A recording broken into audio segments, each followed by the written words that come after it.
नमस्कार साथियों, उत्कर्ष क्लासेज के बीपीएससी प्लेटफॉर्म पर मैं पंकज एक बार फिर से आप सभी प्रतियोगी साथियों का हार्दिक स्वागत एवं अभिनंदन करता हूं। दोस्तों, जैसा कि आगामी परीक्षाओं को ध्यान में रखते हुए हम प्रतिदिन एक महत्वपूर्ण टॉपिक पर चर्चा करते हैं, उसी कड़ी को आगे बढ़ाते हुए हम आज एक और महत्वपूर्ण टॉपिक हमने चुना है जिसका नाम है बेल्वी कमीशन। ठीक है, यह बेल्वी कमीशन जो है दोस्तों, यह टॉपिक महत्वपूर्ण है। यहाँ से परीक्षा में सवाल पूछे जाने की गुंजाइश होती है, यहाँ से कई बार सवाल पूछ लिए जाते हैं। ठीक है ना, क्यों पूछ लिए जाते हैं, इसका महत्व क्या है, तो इसके एक एक परत को आज जानने का प्रयास करेंगे। इस बेल्वी कमीशन के बारे में जितनी भी छोटी बड़ी महत्वपूर्ण बातें हैं जो आपके परीक्षा की दृष्टि से महत्वपूर्ण है, उस सब पे आज हम एक एक करके चर्चा करने वाले हैं। दोस्तों इस बेल्वी कमीशन का गठन जो था वह 1895 ईस्वी में हुआ था। ठीक है, और यह भारत के प्रशासनिक व्यय जो अंग्रेज के द्वारा, इंग्लैंड ब्रिटेन की ब्रिटिश औपनिवेशिक सत्ता के द्वारा जो भारतीय धन का दुरुपयोग किया जा रहा था, उससे संबंधित यह कमीशन था दोस्तों। ठीक है, तो इस बेल्वी कमीशन का जो दूसरा नाम है वह भारत के व्यय के प्रशासन पर शाही आयोग, इसे ध्यान रखेंगे। भारत के व्यय के प्रशासन पर शाही आयोग जो है इस बेल्वी कमीशन का नाम है दोस्तों। ठीक है, इसकी स्थापना कब हुई थी, इसका गठन कब हुआ था, तो 24 मई 1895 को बेल्वी कमीशन का गठन हुआ था दोस्तों। ठीक है, और जैसा कि नाम है बेल्वी कमीशन, तो यह सीधे सीधे स्पष्ट होता है कि इसकी अध्यक्षता जो थे किसने की थी, वह लॉर्ड बेल्वी ने की थी। ठीक है, लॉर्ड बेल्वी ने बेल्वी कमीशन की अध्यक्षता की थी। इसका गठन कब हुआ था, 24 मई 1895 को। ठीक है, और यह भारत के व्यय के प्रशासन से संबंधित शाही आयोग था। ठीक है, एक प्रश्न तो यहीं से बन सकते हैं। ठीक है, इसे ध्यान रखेंगे। ठीक है, ऑफिशियली जो इसका मूल उद्देश्य था उसकी अगर बात करें तो भारत के अंदर जो अंग्रेजों के द्वारा सैन्य और नागरिक प्रशासन पर व्यय किया जाता था, उसी की जांच करने के उद्देश्य से इस लॉर्ड बेल्वी के नेतृत्व में बेल्वी कमीशन का जो है गठन किया गया था। ठीक है, और भारत और यूनाइटेड किंगडम ब्रिटेन के बीच में खर्चों के से संबंधित जो है संतुलन स्थापित करने के लिए धन का जो है जो निधियां थी उसके उचित बंटवारे से संबंधित सिफारिश देने के उद्देश्य से जो है इस कमीशन का जो है गठन किया गया था दोस्तों, इसे ध्यान रखेंगे। इस कमीशन के अंदर कुल 14 सदस्य थे। कुल कितने सदस्य थे, कुल 14 सदस्य थे, लेकिन इसमें भारतीय प्रतिनिधि मात्र एक थे। ठीक है, और वो भारतीय प्रतिनिधि कौन थे, वो भारतीय प्रतिनिधि थे दादा भाई नौरोजी। दादा भाई नौरोजी इस बेल्वी कमीशन के एकमात्र भारतीय प्रतिनिधि थे। कुल प्रतिनिधियों की संख्या जो थी वह 14 थी, इसे ध्यान रखेंगे। तो आपसे जो परीक्षा में पूछे जा सकते हैं वो क्या, कि निम्नलिखित में से कौन से व्यक्ति या कौन से नेता बेल्वी कमीशन में शामिल थे, तो दादा भाई नौरोजी बेल्वी कमीशन में शामिल थे, इसे ध्यान रखेंगे। हालांकि इसके अंदर कुल 14 सदस्य थे, लेकिन एक भारतीय थे, दादा भाई नौरोजी। ठीक है, 1897 ईस्वी में दिनसा बाचा, गोपाल कृष्ण गोखले आदि व्यक्ति ने जो है इस आयोग के समक्ष अपनी गवाही दी। मतलब आयोग का गठन किया गया। मामले जो हमने अभी चर्चा की है कि जो व्यय हो रहा है ब्रिटिश के द्वारा, उस व्यय में भारतीय धन का दुरुपयोग किया जा रहा है, मूल बात ये था। ठीक है, तो भारतीय राष्ट्रवादी नेता जो थे वह इसी मामले को उजागर करना चाहते थे। तो जब इसी पे बहुत हो हल्ला भारतीय राजनीतिज्ञों के द्वारा, नेताओं के द्वारा जब मचाया गया, उसके बाद ही जो है इस बेल्वी कमीशन का गठन किया गया था। तो जब कमीशन गठित हुआ तो फिर अब कमीशन ने भाई भारतीय नेताओं को बुलाया कि आओ बताओ, हमको प्रमाण दो कि भाई क्या दुरुपयोग ब्रिटिश शासन कर रहा है, भारतीय धन का किस प्रकार दुरुपयोग कर रहा है। तो इस कमीशन के समक्ष जो है अपनी बात रखने के लिए 1897 ईस्वी में गोपाल कृष्ण गोखले और दिनसा बाचा उपस्थित हुए थे। ठीक है, और इन्होंने जो है बड़े शानदार तरीके से अपने तर्क को प्रस्तुत किया था, जिससे यह बात स्पष्ट भी हो गई, साबित भी हो गई कि भारतीय धन का अंग्रेजों के द्वारा जो है गलत तरीके से व्यय किया जा रहा है, जो उचित नहीं है, इंग्लैंड के व्यय को भारत के ऊपर जो डाला गया है वो अनुचित तरीके से व्यय किया जा रहा है, यह भारतीय हित में नहीं है। यह बात इन्होंने साबित भी कर दी थी इस बेलवी कमीशन के सामने। दोस्तों, इस बेलवी कमीशन ने अपनी अंतिम रिपोर्ट जो है वह 6 अप्रैल 1900 ईस्वी को प्रस्तुत की थी। 1895 में गठन हुआ, ठीक है। 5 वर्षों तक जो है इसका कार्य चलता रहा, ठीक है। साक्ष्य विभिन्न लोगों से, विभिन्न नेताओं से जो है इस कमीशन ने बात की, जिसमें प्रमुख नामों की हमने बात की। गोपाल कृष्ण गोखले, दिनसा वाचा जैसे नेता जो थे वो कमीशन के समक्ष जो है अपने तर्क पेश किए थे, ठीक है। और फाइनली 6 अप्रैल 1900 ईस्वी को जो है इस बेलवी कमीशन ने अपनी रिपोर्ट जो है वो जारी की थी। अब हम अगर इसके महत्व की बात करें दोस्तों, तो महत्व किस बात में छिपा हुआ है कि दादा भाई नौरोजी, जैसा कि हमने अपनी पिछली कक्षाओं में बात भी की है, काफी विस्तार से हमने धन के निष्कासन सिद्धांत पे चर्चा की है। धन के निष्कासन,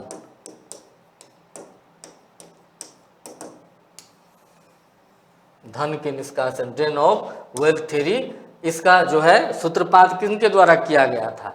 तो दादा भाई नौरोजी के द्वारा किया गया था। धन के निष्कासन से संबंधित टॉपिक को हमने बड़े ही डिटेल से कवर किया हुआ अपनी पिछली कक्षाओं में। तो आप पंकज सर नाम से जो प्लेलिस्ट बीपीएससी उत्कर्ष चैनल पे बना हुआ है, उस प्लेलिस्ट को आप ओपन कीजिए, वहाँ पे आपको यह टॉपिक बड़े ही विस्तार से कवर किया हुआ मिलेगा। आप वहाँ से विस्तार से इस धन के निष्कासन सिद्धांत के बारे में जो है जानकारी प्राप्त कर सकते हैं, जो आपकी परीक्षा की दृष्टि से भी बहुत महत्वपूर्ण है। इस टॉपिक से भी हमेशा सवाल पूछे जाते रहे, ठीक है दोस्तों।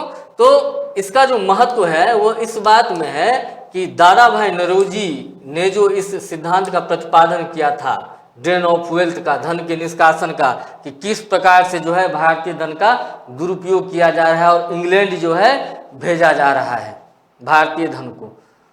तो उनके इस अवधारणा को जो है दादा भाई नौरोजी ने अपनी इस अवधारणा को जो है इस कमीशन के सामने बड़े मजबूती से जो है रखा था, और यह बात सत्यापित भी हुई थी। और कहीं ना कहीं जो ब्रिटिश शासन का जो राजकीय शोषण ब्रिटिश शासन के द्वारा किया जा रहा था, राजकोषीय शोषण किया जा रहा था, जिस तरीके से भारतीय धन का अपव्यय किया जा रहा था ब्रिटिश निहित स्वार्थों के लिए, उसको जो है उजागर किया गया था। इसी में इस कमीशन का जो है महत्व सत्यापित होता है दोस्तों, ठीक है। अब तत्कालीन समय में ये बात हम कब की कर रहे हैं? 1895 ईस्वी, 1900 ईस्वी के आसपास।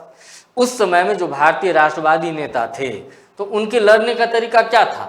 वह सशस्त्र विद्रोह में विश्वास नहीं करते थे। क्यों? क्योंकि उस समय में अधिकांश जो नेता थे, जो राष्ट्रवादी नेता थे, तो वो नरम विचार वाले लोगों थे। अधिकांश लोग नरम, कांग्रेस के नरम दल से जुड़े हुए लोग थे, ठीक है ना। तो ये सभी लोग सशस्त्र विद्रोह में विश्वास नहीं करते थे, ठीक है। तो जिनके पास इकोनॉमी की अधिक जानकारी थी, ज्ञान था, तो ऐसे राष्ट्रवादी नेताओं ने जो है आर्थिक आलोचना को जो है अपना हथियार बनाया था, ठीक है ना। तो आर्थिक आलोचना करते थे, उजागर करते दुनिया के सामने कि भारत का इंग्लैंड जो है किस प्रकार से शोषण कर रहा है। इस प्रकार क्या हुआ? आर्थिक राष्ट्रवादी की जीत हुई बेलवी कमीशन के रूप में, कि फाइनली बेलवी कमीशन का गठन हुआ।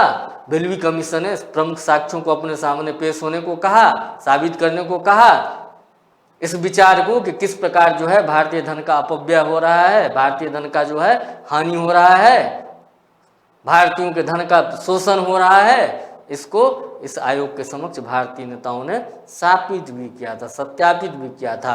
तो इस प्रकार जो है आर्थिक राष्ट्रवाद की अवधारणा का यहाँ पे जीत हुआ दोस्तों, ठीक है ना।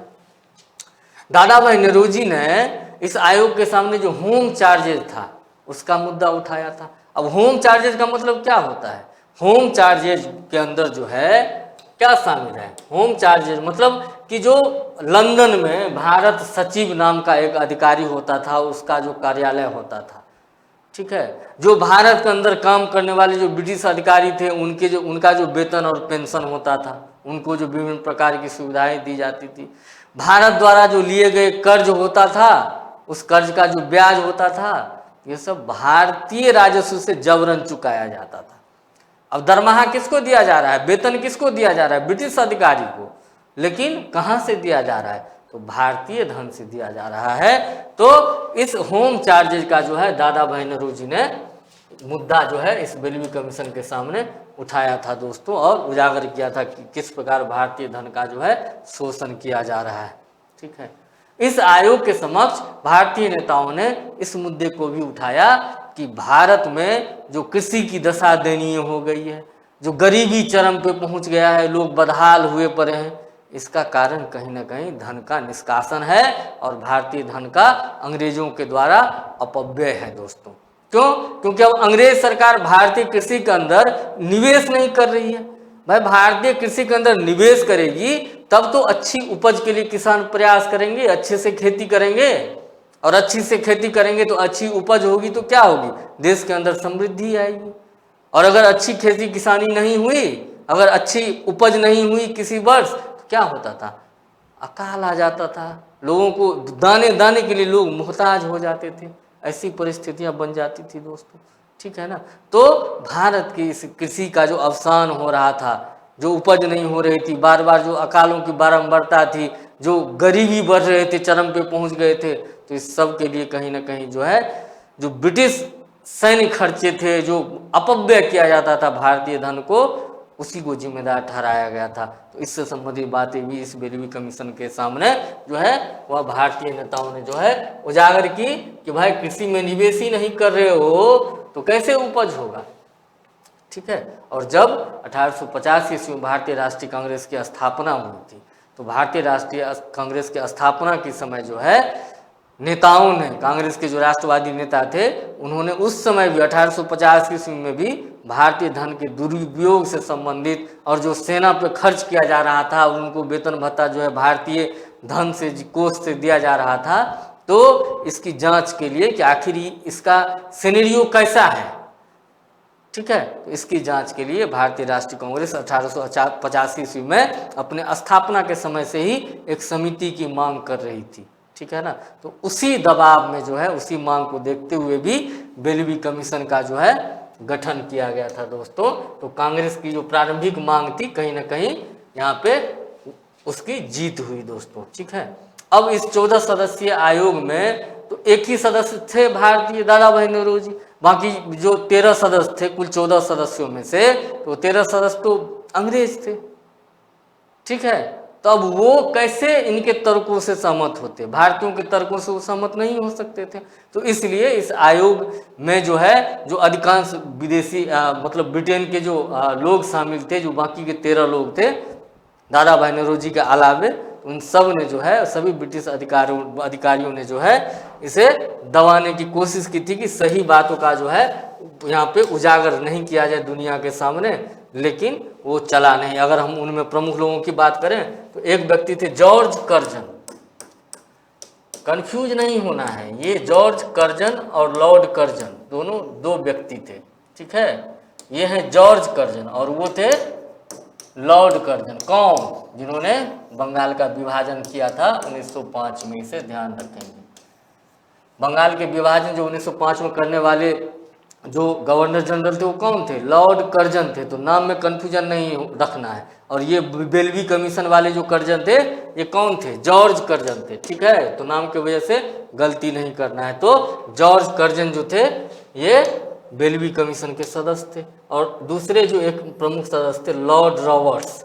तो इन दोनों ने जो है पुरजोर तरीके से भारतीयों का इस समय विरोध किया था दोस्तों। ठीक है, हालांकि इस आयोग की सिफारिशों के बाद भी भारत को बहुत अधिक राहत नहीं मिली, बहुत अधिक वित्तीय राहत नहीं मिली, लेकिन इस कमीशन का गठन और इसकी सिफारिशों के बाद भारत में जो शिक्षित वर्ग के लोग थे, जो युवा थे, जो अधिक पढ़े हुए लोग थे, तो उनके मन में कहीं ना कहीं यह विश्वास जग गया और यह बात प्रमाणित हो गया कि यह जो अंग्रेजों का राज भारत के अंदर है, यह भारत का आर्थिक रूप से शोषण कर रही है, भारत को जर्जर कर रही है। ये बात अब शिक्षित युवा वर्ग के लोग भी समझने लगे थे दोस्तों। जिस समय इस आयोग के, बेलवी आयोग के समक्ष जो है गोपाल कृष्ण गोखले जी को पेश होना था और वो पेश हुए थे, उस समय वो मात्र 31 वर्ष के आयु के थे। ठीक है, मात्र 31 वर्ष के आयु के थे, मतलब क्या थे?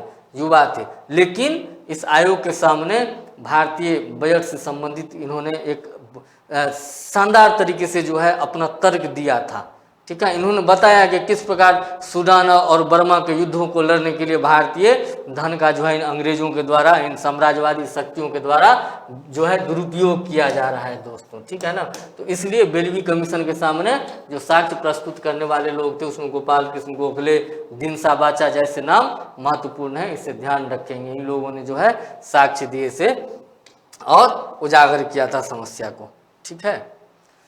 ब्रिटिश बहुमत की अगर बात करें, जैसा कि हम पहले भी हमने चर्चा किया है कि हर देश में सरकार के पक्ष में रहने वाले लोग भी होते हैं, सरकार का विरोध करने वाले भी लोग भी होते हैं। तो जो बहुमत था उसने तो सरकार का विरोध किया, जो ब्रिटिश बहुमत था उसने सरकार का बचाव किया।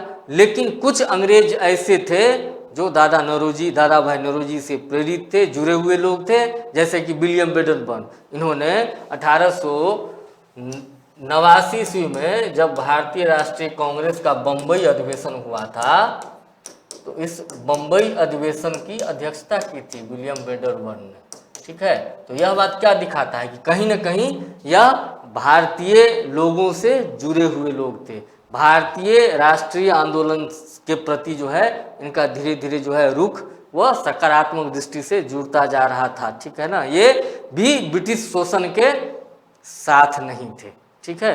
तो इसलिए ऐसे व्यक्ति सर विलियम वेडरबर्न, दादा भाई नौरोजी और WS केन जो थे, WS केन, ठीक है, इन्होंने एक अल्पसंख्यक असहमति रिपोर्ट जो है पेश की, ठीक है। अल्पसंख्यक मतलब क्या कि ब्रिटिश बहुमत तो सरकार का बचाव कर रही थी, और कुछ लोग अंग्रेजों में भी कुछ लोग ऐसे थे, विलियम वेडरबर्न, WS केन जैसे लोग, जो दादा भाई नौरोजी के द्वारा बताए गए धन के निष्कासन सिद्धांत से सहमत थे, ठीक है। और इन लोगों ने मिलकर ही जो है अल्पसंख्यक असहमति रिपोर्ट, माइनॉरिटी डिसेंट रिपोर्ट जो है प्रस्तुत की थी, जिसमें भारत के आर्थिक शोषण का जो है खुला विरोध किया गया था दोस्तों, इसे ध्यान रखेंगे।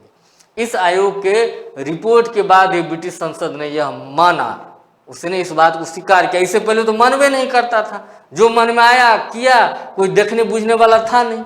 तो जो मन में आता था जहां खर्च करना है, तो अच्छा भारत में पैसा रखा हुआ है, जाओ ऐसे उठाओ और लेकर के आ जाओ, ठीक है ना, वहां से उठाओ और लेकर के आ जाओ। तो यही बात चल रही थी। तो यह पहली बार ऐसा हुआ कि बेल्वी कमीशन की रिपोर्ट के बाद जो है ब्रिटिश संसद ने इस बात को आधिकारिक रूप से स्वीकार किया कि भारतीय राजस्व पर अनुचित बोझ जो है वह नहीं डाला जाना चाहिए, ठीक है। उसने ये मान लिया ब्रिटिश संसद ने कि भारतीय राजस्व पर जो है अनुचित बोझ डाला जा रहा है। तो इसलिए ब्रिटिश सरकार ने, ब्रिटिश संसद ने यह स्वीकार कर लिया कि अब आगे से जो है, अब तक तो जो हुआ वो हुआ, लेकिन आगे से भारतीय राजस्व पर अनुचित बोझ नहीं डाला जाना चाहिए। और इसी के परिणाम स्वरूप जो है जो खर्चे थे, भारत और ब्रिटेन के बीच जो खर्चों का हस्तांतरण था, उसके लिए कुछ निश्चित नियम तय कर दिए गए, और ब्रिटिश ट्रेजरी ने भारत को सालाना 2,57,000 पाउंड की वित्तीय राहत देने की सिफारिश की थी। कितनी? 2,57,000 पाउंड की वित्तीय राहत देने की सिफारिश जो है वो की गई थी दोस्तों। तो इस प्रकार जो है बेल्वी कमीशन के महत्व के बारे में आज हमने बहुत ही विस्तार से चर्चा किया है। परीक्षा में सवाल अगर यहाँ से पूछे जाएंगे तो आज के सेशन से बाहर नहीं होंगे, तो आप पूरे सेशन को बिना स्किप किए हुए अंत तक देखिए। निश्चित रूप से अगर परीक्षा में बेल्वी कमीशन से संबंधित सवाल पूछे जाएंगे तो आप उसके उत्तर को सही करने की स्थिति में होंगे दोस्तों। तो मेरा ये आश्वासन है कि अगर यहाँ से सवाल पूछे जाएंगे तो इस सेशन से बाहर नहीं होंगे। तो आप अपनी तैयारी को जोरदार तरीके से आगे बढ़ाते रहिए, अपने महत्वपूर्ण कमेंट के द्वारा हमें सलाह और सुझाव से अवगत कराते रहिए, ताकि हम आपके लिए और बेहतर करने का प्रयास निरंतर करते रहें, ठीक है। तो फिर जल्द ही मिलते हैं एक नए और महत्वपूर्ण टॉपिक के साथ। जय हिंद।